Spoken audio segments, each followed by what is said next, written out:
स्वच्छ और सुंदर भारत।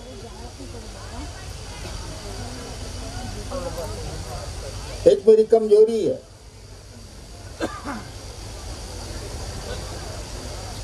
मैं चाहता हूं कि इस देश से आध्यात्म का संदेश विश्व में गया। ऋषि मुनियों की परंपरा रही, भगवान बुद्ध, भगवान महावीर सब इसी भूमि के हैं। आपके बंगाल में रामकृष्ण परमहंस, विवेकानंद, कमलाकांत, राम प्रसाद। तो शिव शिष्यता का भी बिगुल यहीं से फूका गया ही है, जिसकी आवाज सुदूर पूरे विश्व में जाए, पूरी दुनिया में जाए। तो पहले तो अपना घर ठीक करना है, फिर परिवेश ठीक करना है, वातावरण, फिर समाज, फिर संसार। ताकि संसार की इकाई है आदमी। संसार रूपी मकान की एक एक ईंट है आदमी, वो यहां का हो या वहां का हो। तो पहले मैं अपने देश को ठीक करना चाहता हूं। ठीक तो है, बेठीक थोड़ी ही है। आध्यात्म को फिर से एक नई जागृति देना चाहता हूं, और शिव गुरु की बात आपके हमारे बीच आई।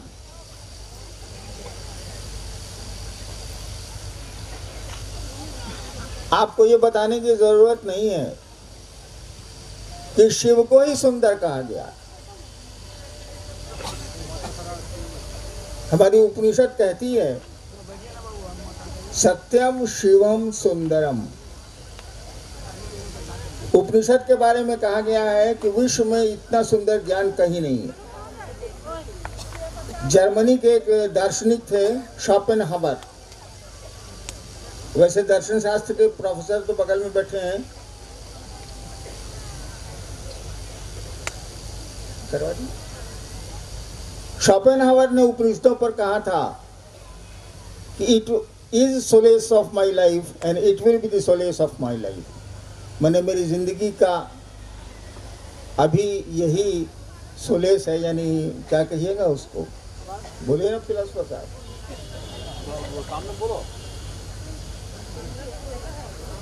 बांग्ला आमी बांग्ला जानी ना, आमी की करबो दादा। ढेर से ढेर कहिएगा तो हम माफी मांग लेंगे, हमको आती नहीं है बांग्ला।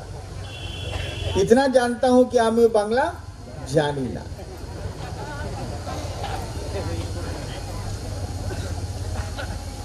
तो उपनिषद कहती है कि जो शिव है, जो ईश्वर है, जो परमात्मा है, जिसको आप महादेव के नाम से पुकारते हैं, वही सुंदर है।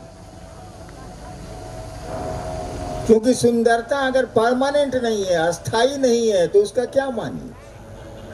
आज फूल खिले हैं, कल मुरझा जाएंगे।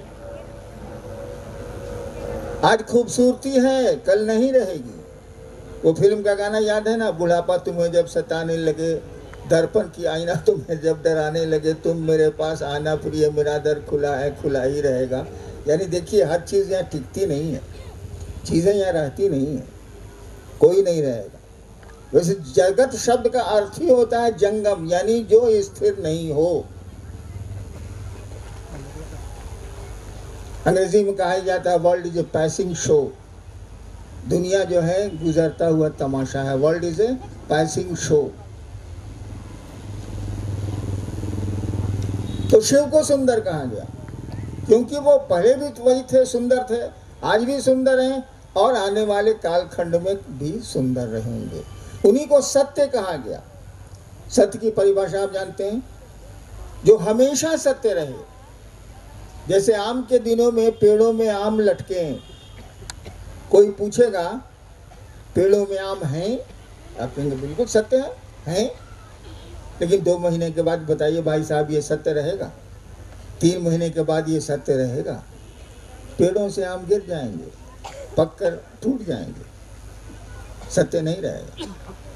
हम आज हैं, कल ना होंगे। तो मेरी भी सत्यता नहीं है, मेरे शरीर की सत्यता नहीं है। कहा गया शिव ही सत्य हैं, शिव ही सुंदर हैं, और सत्य ही शिव है और सुंदर भी शिव है। दोनों तरफ से शिव ही सुंदर है, शिव ही सत्य है। और सत्य कौन है? जो शिव है। और सुंदर कौन है? जो शिव है। ताकि सुंदरता तो हमेशा न होनी चाहिए भाई साहब। और हमेशा याद रखिए,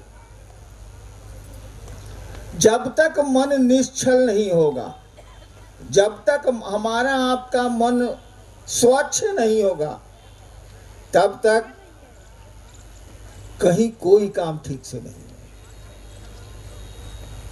न सफाई होगी, न आंतरिक, न बाह्य, न बाह्य। जहां तक सफाई का सवाल है, अपना घर आप साफ हम रखते हैं, हम लोग भी रखते हैं, आप भी रखते हैं, लेकिन परिवेश अगर गंदा हो, आपकी चार दीवारी के चारों ओर गंदगी फैली हो, तो क्या आप सुगंध का आनंद ले सकते हैं? अगरबत्तियां कितनी देर जलाएंगे? रूम स्प्रे कितनी देर छीटेंगे आप? यानी परिवेश भी सुंदर होना चाहिए। शिव शिष्यता भी परिवेश को सुंदर करती है। आपका दूसरा सूत्र है क्या? खुद तो शिव के शिष्य बने आप, लेकिन दूसरों को भी बनाएं। यानी आप तो अच्छा स्वच्छ होने की कोशिश कर रहे हैं, शिव शिष्य होने की कोशिश कर रहे हैं, दूसरों को भी इस ओर प्रेरित करें, दूसरों को भी इस ओर ले चलें। ताकि परिवेश अगर अनुकूल नहीं हुआ तो फिर कोई चल नहीं सकेगा, बड़ी दिक्कत होगी। परिवेश को ठीक करना पड़ता है, समाज को ठीक करना पड़ता है। और किसी एक आदमी के बूते का ये वो रोग नहीं है, एक एक आदमी को करना होगा। क्योंकि एक एक आदमी इस दुनिया की एक एक ईंट है। वो ईंट अगर कमजोर पड़ गई तो मकान तो कमजोर होगा ही होगा। तो आपके इस संगोष्ठी के विषय पर तो पहले के वक्ताओं ने कहा ही, सफाई तो नहीं रखिएगा तो शरीर गंदा होगा, शरीर गंदा होगा तो रोग होंगे, व्याधियां होंगी। और जब एक बात भी जान लीजिए, शरीर और मन साथ साथ चलता है। कुछ ही दूरी तक मन ऊपर भाग सकता है, लेकिन उसके बाद अगर शरीर नहीं साथ दे रहा है तो मन नहीं भागेगा आगे। आप देखते होंगे, ऐसे भी आप देखिएगा, शरीर बहुत रुग्ण है लेकिन आदमी का मन ठीक है।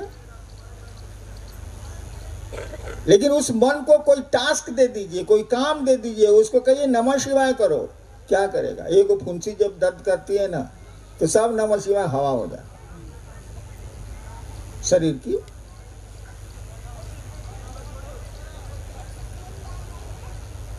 अगर मन में चोट लग जाए तो शरीर भी बीमार होगा। शरीर के बीमार होने पर मन देर से रोगग्रसित होता है, लेकिन मन के बीमार होने पर तो शरीर बीमार होगा ही होगा, व्याधियां आएंगी आएंगी, रोग होंगे ही होंगे।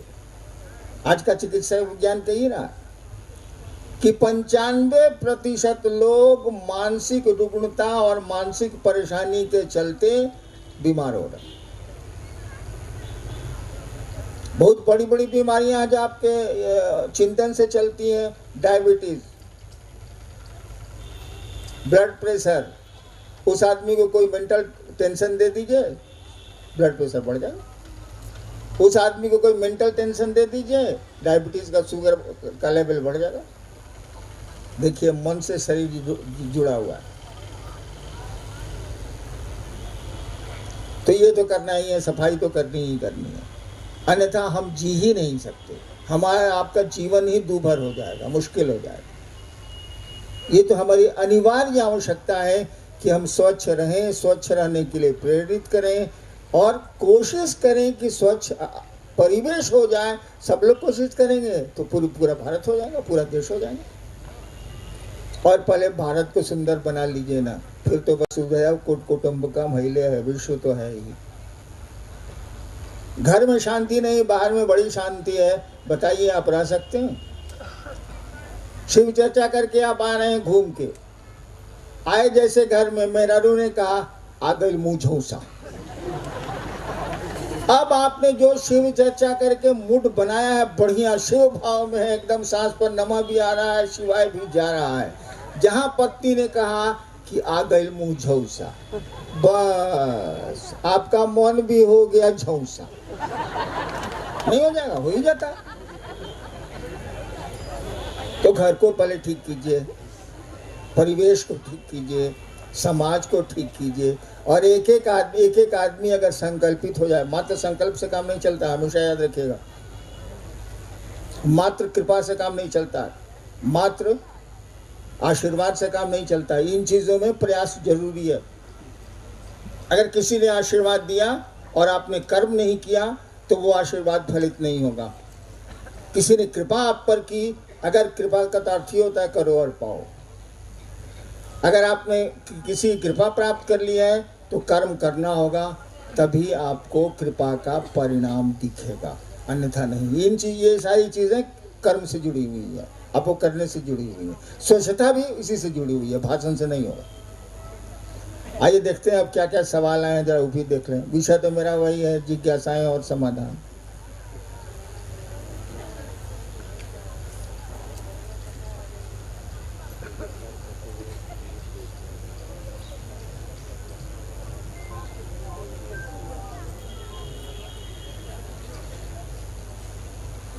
आप बोलिए ना, आप सुनकर बाइक बोल रहे हैं।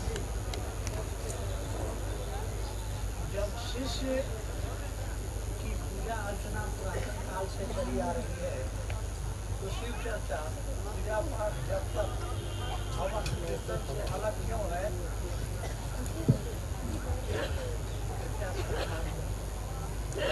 फिर से पढ़िए बाइक को। जब शिव की पूजा अर्चना पुरातन काल से चली आ रही है, तो शिव चर्चा पूजा पाठ जप तप हवन कीर्तन से अलग क्यों है?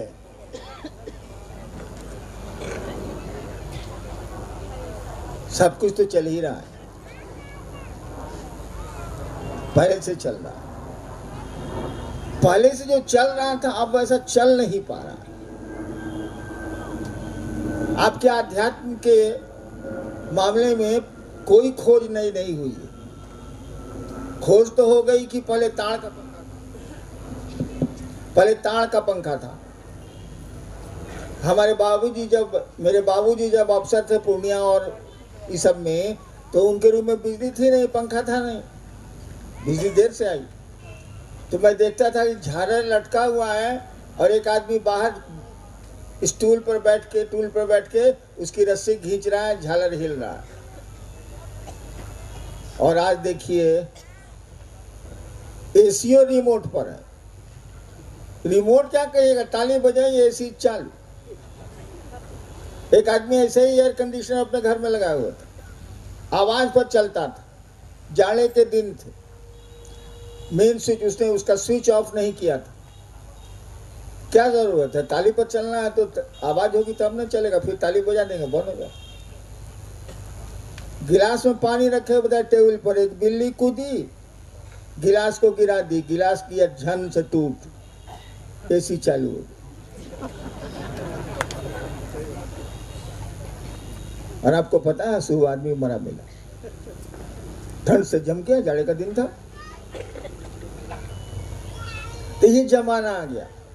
आध्यात्म में क्या हुआ है भाई साहब, जरा बताइएगा। कौन सी नई खोज हो गई है, जरा बताइए।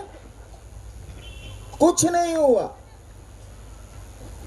जो चीजें आपके मन को संतुलित करती थी, जो चीजें मन को शांति देती थी, सन्नाटा तो हम लोग खोज लेते हैं, अभी सन्नाटा है, आवाज नहीं है, लेकिन शांति है भाई साहब।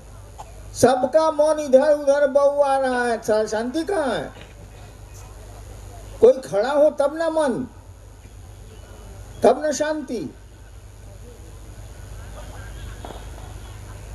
तो शांति चली गई,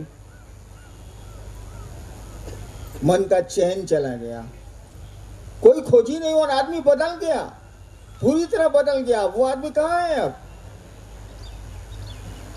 वो ऋषि मुनियों का आश्रम, वो लौकिक भाग दौड़, वो भोजन के लिए आपाधापी, भौतिकता में दौड़, उस समय तो नहीं था।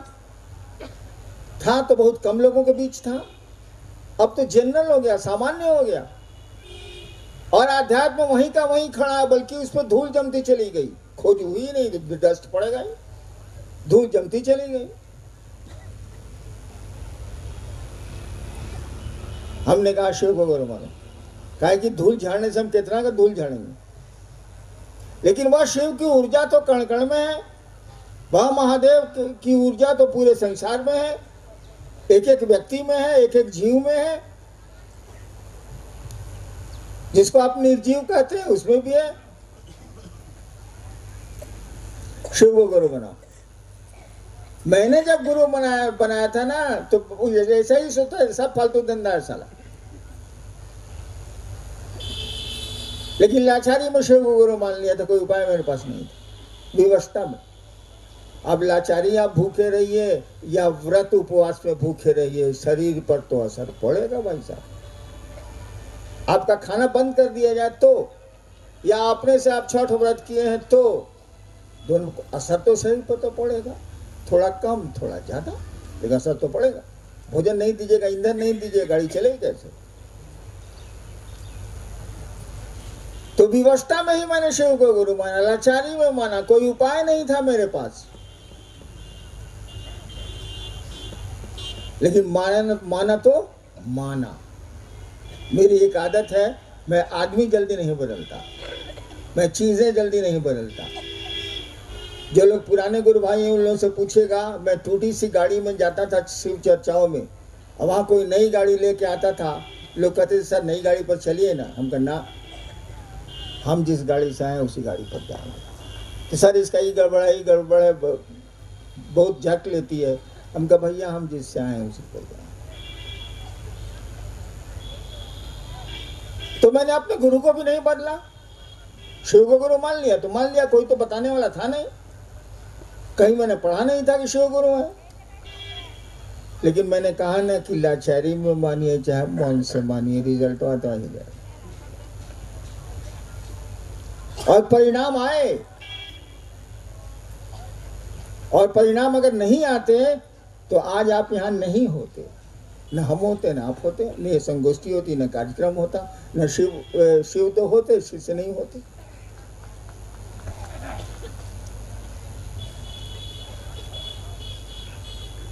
मैं कार्यक्रम में जाता हूँ, संगोष्ठियों में जाता हूँ, महोत्सवों में जाता हूँ। अब तो भीड़ के चलते महोत्सव लगभग बंद हैं।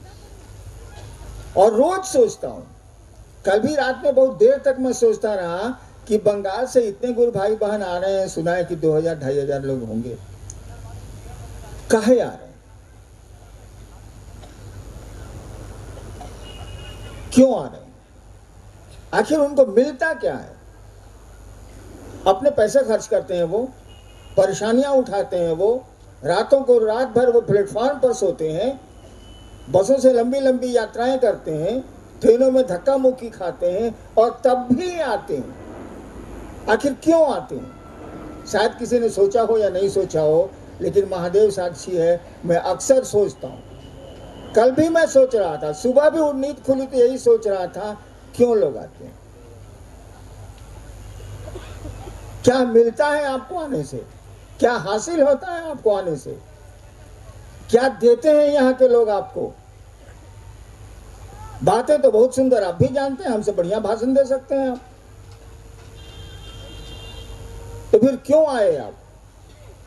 ये रांची के महोत्सव में 4 लाख लोग आए, 3 लाख से ऊपर लोग आए, आखिर क्यों आए? मैंने तो मना किया था मत आइए, तब भी आए, क्यों आए? क्या कारण हो सकता है इनके आने का? इतनी परेशानियां और पैसे बर्बाद करके आने का क्या सबब हो सकता, क्या कारण हो सकता है? किसी ने सोचा कि नहीं, ये तो मैं नहीं जानता, लेकिन मैंने सोचा। और मैंने महादेव से यह भी कहा है कि इनको बुलाने का गुनाह मेरे द्वारा किया जा रहा या मेरे लोगों के द्वारा किया जा रहा। ये एक अपराध है जिसे महादेव ही क्षमा कर सकते हैं। अगर आपको हम आपके काम की चीज दे नहीं पाए तो क्यों बुलाते हैं आपको? क्या भीड़ इकट्ठा करना हमारा आपका उद्देश्य है? या दिखलाना हम लोगों का उद्देश्य है कि मेरे साथ इतने लोग हैं? या शिव से जोड़ना हम लोगों का उद्देश्य है? शिव गुरु से लोगों को जोड़ना हम लोगों का मकसद है। अगर जोड़ नहीं पाते हैं तो ये बंद होनी चाहिए संगोष्ठियां, बंद होने चाहिए महोत्सव, बंद होनी चाहिए बैठकें। अगर आने वाले गुरु भाई बहनों को हम आप महादेव की ओर एक कदम चला नहीं सकते हो, थोड़ा प्रेरित नहीं कर सकते हो, थोड़ी आध्यात्मिक ऊर्जा नहीं दे सकते हो, तो लानत है ऐसे प्रोग्राम पर, ऐसी संगोष्ठियों पर, ऐसे महोत्सवों पर, ऐसी बैठकों पर। रात में मेरी बहुत बड़ी समस्या थी कि क्यों लोग आ रहे हैं, काहे आ रहे हैं। ठीक है, मैंने बुलाया होगा, परेशानी हो रही है, लोगों के पैसे खर्च हो रहे हैं, तब भी लोग आ रहे हैं। तो ठीक है, महादेव के नाम पर हम लोग ने बुलाया, शिव के शिष्यों को बुलाया। महादेव को छोड़ के किसी को अधिकार नहीं है शिव शिष्यों को बुलाने का। तो कुछ महादेव से लेके दीजिएगा ना भाई साहब, क्यों बुलाए हैं आप? क्या जवाब दीजिएगा शिव को? आप पूछेगा ना कि मेरे शिष्यों को बुलाने का तुमको कहां से अधिकार आया? हम कई बार कहे हैं कि गुरु और शिष्य के बीच में कोई नहीं होता। आपने सुना होगा, गुरु और शिष्य के बीच में किसी की हिम्मत नहीं आने की। पहले भी सिस्टम था ये भारतवर्ष में प्राचीन काल में कि अगर गुरु चेला ने गलती की है तो सजा की चिट्ठी गुरु के माध्यम से शिष्य को जाएगी, सीधे शिष्य को नहीं जाएगी। भाई मैं एक दिन मजाक कर रहा था कि अरे यमराज की चिट्ठी हम लोगों को कैसे आएगी? पहले महादेव कह जाएगी तब वहां से ट्रांसफर होगी, सारा गुरु के तो साइड से चेला को आती है, सारा सीधे कैसे आवेगा?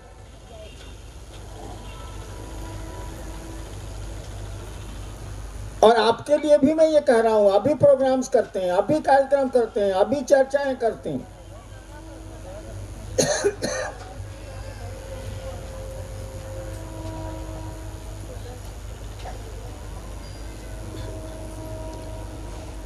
शिव का शिष्य बनाने के लिए करिए। अगर शिव के शिष्य थोड़ा बन भी गए हैं लोग तो उनको आगे ले जाने के लिए करिए। पैसे के लिए मत करिए, अपनी प्रतिष्ठा के लिए मत करिए, अपने सम्मान के लिए, अपने दिखावे के लिए मत करिए। महादेव है, उसकी आंखें तुरंत लाल होती हैं। सुना है ना कि महादेव को डर को महादेव से डर लगता है। डर से सभी डरते हैं संसार में, वो देवता हो जो हो, कोई अंतर नहीं आता। डर से सभी डरते हैं, लेकिन डर को किससे डर लगता है? मात्र शिव ही है जिससे डर को डर लगता है। भयानाम भयम, भय को भी तुमसे भय लगता है।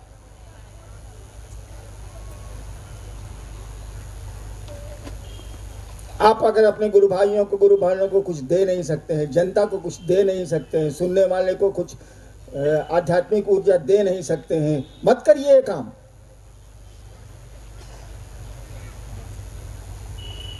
हाँ, देने की तो मंशा अगर हो या नहीं हो, मंशा होगी तो फिर काम हो जाएगा। हम लोग के पास क्या है? भूखा है। मेरे पास तो कुछ नहीं है, कुछ भी नहीं आता है मुझको। एक नमः शिवाय जानता हूँ, वो भी 24 घंटे में 2 बार मुश्किल से करता हूँ। शिव चर्चा है मैं कर ही नहीं पाता। अब करने दीजिएगा तब नहीं, यहाँ से वहां चलना मुश्किल है। चला सोचे निकलने के लिए इधर से खुलवाएंगे, तो आप करने नहीं दीजिए।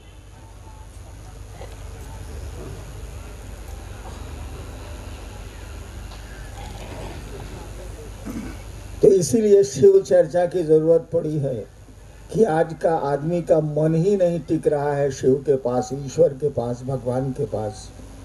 शिव चर्चा करते करते धीरे धीरे मन शिव की ओर जाएगा, और बार बार जिसकी आप याद करेंगे उससे धीरे धीरे मोहब्बत या दुश्मनी, दो में एक चीज होगी।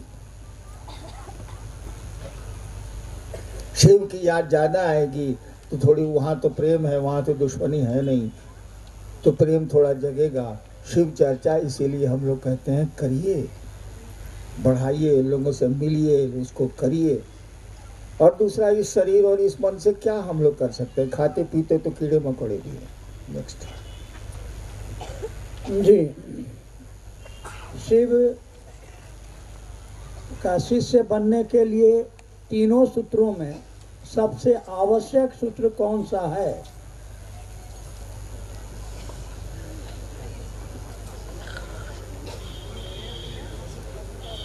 तीनों सूत्रों में सबसे आवश्यक सूत्र कौन सा है?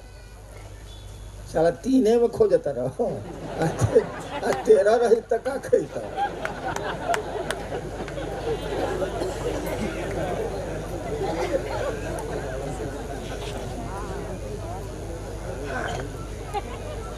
देखिए, गुरु का आदेश तो बस वही है जो उसमें लिखा हुआ है दूसरे सूत्र में, या गुरु आदेशित कर्म है।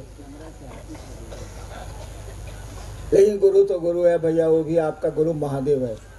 उससे बड़ा गुरु हो ही नहीं सकता, होता ही नहीं। ईश्वर से बड़ा गुरु तो कुछ कोई हो ही नहीं सकता। शिव को ईश्वर कहते हैं। तो उन्होंने कहा कि दूसरों को शिव शिष्य बनाओ। बिल्कुल सही कहा है। अगर इस पर टिक गए आप तो किसी सूत्र की जरूरत नहीं। लेकिन आदमी का मन इस पर टिकता नहीं है। कहा कि दुनिया में कोई सही पूरी तरह सही नहीं है। शिव को छोड़ के परफेक्ट कोई नहीं है, हो ही नहीं सकता। जीव भाव का के आवरण में ही हमारी जीवात्मा पलती है, बढ़ती है। जो मैंने महसूस किया, गुरु का आदेश तो भाई सर्वोपरि है, उसमें तो कोई समझौता नहीं किया जा सकता। और भी बॉस का, भी महादेव का। जरूरी है तीसरा सूत्र, नमः शिवाय की आदत डालें हम आप। और बैठ के माला जपने के लिए मैं आपको नहीं कह रहा, मैं कह रहा हूं कि सांस की सामान्य गति पर नमः को जाने दीजिए, आने दीजिए। और सांस की सामान्य गति पर शिवाय को जाने दीजिए, सामान्य गति करिएगा। काहे हम कहते हैं सामान्य गति?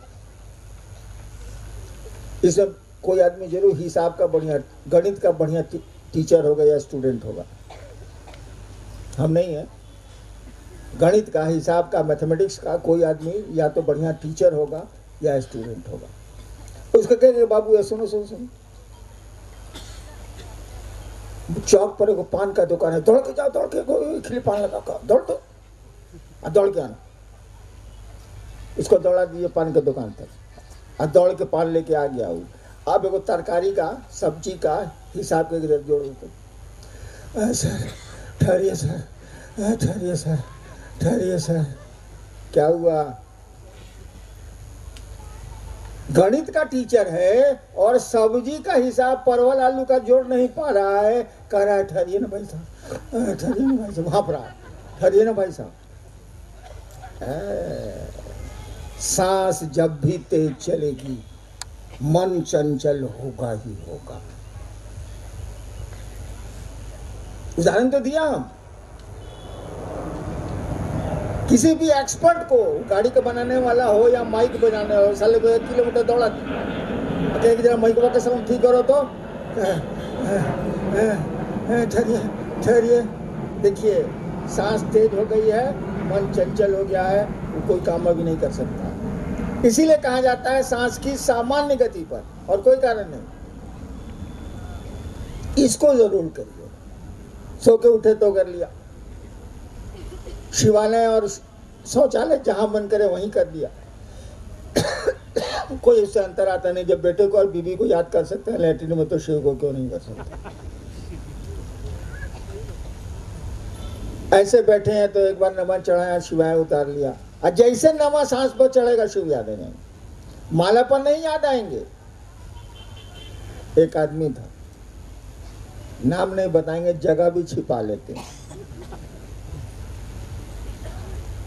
पैसा वाला था, साहूकार था। सही घटना है लेकिन बोल रहा हूँ, साहूकार। एक बार क्या हुआ कि अपने 3 मुंशी को भेजा, फलना जगह बक्सर भेजा, एक को बिहिया भेजा, एक लोग को आरा भेजा, तगादा के लिए पैसा बाकी है, मांग के ले आओ। वो 2 घंटा पूजा करता था, और उसके पूजा घर में सारे भगवान थे। आप सोच भी नहीं सकते उतने भगवान हो सकते हैं। छत्तीसगढ़ में हमको लगता है कि 2 करोड़ पूरे रूम में उटांगे हुए था। पैसा था तो फोटो तो पैसा से मिलता। अब पूरी एक मुट्ठा अगरबत्ती जलाता था, अब पूजा करते रहता था। उसी बीच मुंशी आ गया, उसको दूसरा काम भी था। बक्सर से आया, बोला कि मालिक तू कहले बाकी 20 के बाद आई हो। सुन लिया, पूजा कर रहा हरिओम हरिओम हरिओम बोल बोल करता था। क्या बोला बता, मैं तेरी मन से तेरी बहन की हरिओम हरिओम हरिओम तेरी मन से। तू गाली दे रहा उसको जो उसका पैसा नहीं दिया। यानी मन तो हरिओम कर रहा है, मन तो नमः शिवाय कर रहा है, यानी सॉरी, मुंह तो आपका, शब्द तो आपका नमः शिवाय बोल रहा है, ओठ तो बोल रहा है, लेकिन मन तो कहीं और है। और जब मन ही ट्रेंड नहीं हुआ, मन ही शिव की ओर नहीं गया, तो कमबख्त शरीर थोड़े ही जाए। ये कहां से जाएगा, कितने दिन ही जाएंगे। लेकिन ये शरीर के छूटने के बाद भी आपकी प्राण शक्ति के साथ आपका मन रहता है, वो रहेगा। तो नमः शिवाय जरूर करिए, गुरु आदेशित कर्म जहाँ तक संभव हो जरूर करिए। अदया तो मांगने के लिए कहने की जरूरत थी भाई, हमार सीमान घर हम जानी ले कि परपराई तो अपने मंगब कहला एक जरूरत। तीनों आवश्यक है, करिए। नेक्स्ट जी, शिष्यानुभूति में लिखा गया है कि शिव तो सदगुरुओं के भी गुरु हैं, तो शिव गुरु की दया और सतगुरु की दया में क्या अंतर है? कोई अंतर नहीं। दया दया है, जो शिव से ही चलती है, किसी के पास आई हो तब भी या उनके पास हो तब भी। ठीक है, समुद्र है वह शिव, लेकिन समुद्र का पानी अगर नदियों और नालों से बह रहा है, पानी वही है भाई साहब। मात्रा कम हो सकती है, लेकिन पानी तो वही है। सदगुरुओं का शिष्य, सदगुरु भी दया उतनी ही करते हैं जितना शिव कर सकते हैं, थोड़ा कम। शिव की इतना तो पानी नहीं है, लेकिन है, और वही पानी है जो शिव के पास है। उन्हीं से मिलाई है, तो थोड़ा सा अंतर आएगा। शिव के यहाँ खुला दरवाजा है, भगवान शिव के यहाँ ओपन डोर है, कोई आ सकता है। जगत गुरु है, विश्व गुरु है, वो कोई आ सकता है। सदगुरुओं के साथ थोड़ी दिक्कत, सदगुरुओं के साथ थोड़ी दिक्कत, क्योंकि वो जीव भाव में होते हैं, शरीर में पैदा होता है वो प्राणी, और जब भी कोई शरीर में आएगा तो कुछ उसकी अपनी आवश्यकताएं होंगी, कुछ लाइकिंग्स डिसलाइकिंग्स होंगे, कुछ पसंद नापसंद होगी। जैसे मुझको पैसे देके आप खुश नहीं कर सकते, जब से पैदा हुआ तब से मेरा ये लक्षण है, लेकिन बढ़िया बनारस का एक पान खिला दीजिए तो मन मस्त हो जाए। देखिए मेरी कमजोरी, पैसा आप अरबों दे दीजिए, मैं उठा के फेंक दूंगा, कोई जरूरत नहीं मुझको। लेकिन बनारस पहुंचल बनी तो बढ़िया पान था आवे के चाहिए, भेज गाड़ी दे। वीकनेस। तो सदगुरुओं के साथ यही दिक्कत है, उनके लाइकिंग्स में आपको जाना होगा। आपके लाइक में उठ नहीं जाएंगे, आपको उनके लाइक में जाना होगा। और शिव के यहाँ है कि आप अपने लाइक में जाइए, कोई दिक्कत नहीं, तो परिमार्जन कर लेंगे। कहा ही जाता है गुरु मनुष्य की चेतना के परिमार्जन के चिकित्सक हैं, वो कर लेंगे। धोबी साफ कपड़ा धोएगा, वो तो गंदे कपड़ा धोएगा। और सबसे बड़ा धोबी है महादेव, जो आपके मन और जीवात्मा की गंदगी को दूर करता है।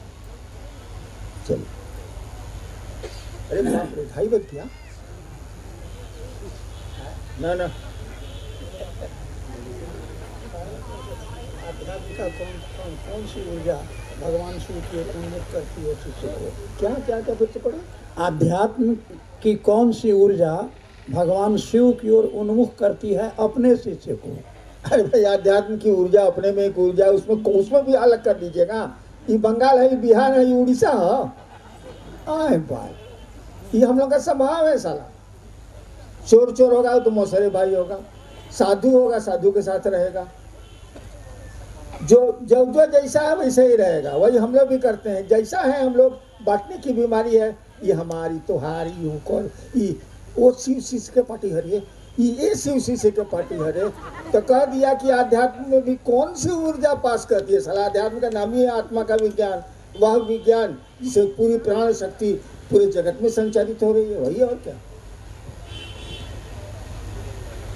आप अभी बैठेंगे, हड़बड़ नहीं करेंगे, शिव शिष्य हैं, शिव शिष्यता का परिचय देंगे।